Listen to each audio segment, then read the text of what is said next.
সঙ্গে লড়াই করতে কিংবা নিরাপদে ফিরে আসতে ইসরায়েলের যুদ্ধবিমানের জ্বালানি শেষ না হয়ে যায়। অবাক করা ব্যাপার হলো আশ্চর্যজনকভাবে বাফার 373 এবং S-300 অ্যান্টি মিসাইল সিস্টেম অধিকাংশ ইসরায়েলি ড্রোন এবং মিসাইলকেই আটকাতে সক্ষম হয়েছিল। এ যেন ইরানের আয়রন ডোম, যা কেউ কখনো ভাবতেই পারেনি। এই buffer 373 anti missile system Iran নিজস্ব প্রযুক্তিতে তৈরি করেছে, যা দূরবর্তী লক্ষ্যেও ব্যালিস্টিক মিসাইলকে ট্র্যাক করে নিষ্ক্রিয় করে দিতে পারে। শুধু তাই না, ইরান দাবি করে এটা একসঙ্গে 200টা লক্ষ্যবস্তুতেও আঘাত করতে পারে, যা ইসরায়েলের সম্প্রতি আক্রমণ রোধ করে দিয়ে নিজের সক্ষমতার জানান দিয়েছে।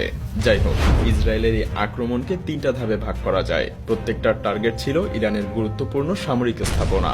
যেমন প্রথম ধাপে আঘাত হানা হয় ইরানের প্রতিরক্ষা ব্যবস্থার উপর।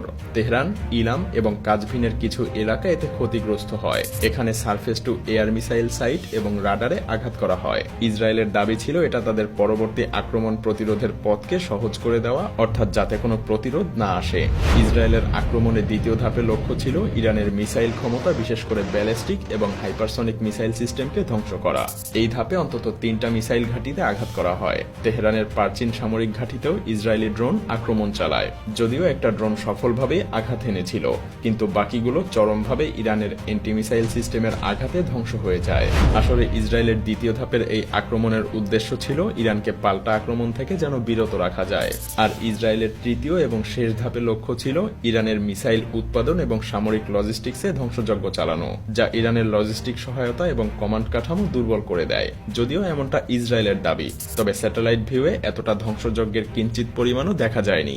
সবচেয়ে অবাক করা ব্যাপার হলো যে মিসাইল ইরানের প্রধান শক্তি, ইসরায়েল সেই মিসাইল ঘাঁটিতেই আঘাত হানে, যা ফাতাহ 1 এবং ফাতাহ 2 মিসাইলের ঘাঁটি ছিল।